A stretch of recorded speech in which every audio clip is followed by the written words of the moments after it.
میرے یہاں پہ ایم کیو ایم والے دوست بیٹھے ہیں, باپ کے دوست بیٹھے ہیں, اور جماعتوں کے داتی بیٹھے ہیں, رانا تنویر صاحب گواہ ہیں, اور بھی لوگ گواہ ہیں یہاں بیٹھے ہوئے ہیں, جن کو آج ہم نظر نہیں آتے, جو آج ہمیں پہچانتے نہیں.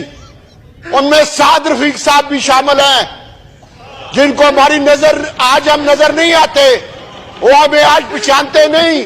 شاید انہیں میرا نام بھی نہ پتا ہو, لیکن اس وقت یہ کہتے تھے کہ راجہ ریاض جو کام تم کر رہے ہو پاکستان میں سنہری تاریخ لکھی جائے گی. پاکستان کی تاریخ اس بات کو بھول نہیں سکتی کہ عمران خان جیسے ظالم کے سامنے آپ کلمہ حق کہہ رہے ہیں.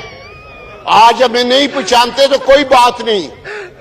اسی طرح ہوتا ہے, جو ہم نے کام کیا اس کی وجہ سے آج یہ جھنڈے لگا کے پھر رہے ہیں, اس کی وجہ سے آج انہوں نے جیلوں میں ہونا تھا, آج انہوں نے جیلوں کے چکیوں میں بیٹھا ہونا تھا, لیکن ہماری وجہ سے آج یہ وزارتوں کے مزے لوٹ رہے ہیں اور ہمیں پہچاننے کے لیے تیار نہیں. لیکن کوئی بات نہیں, ہمیں اپنے کام, اس کام پہ فخر ہے. اگر ہم یہ سامنے بیٹھے ہوئے ہیں, اگر ہم ان کے ایک آنے کے بھی روادار ہو تو ابھی اسی جگہ پہ ہمیں گولی مار دی جائے. لیکن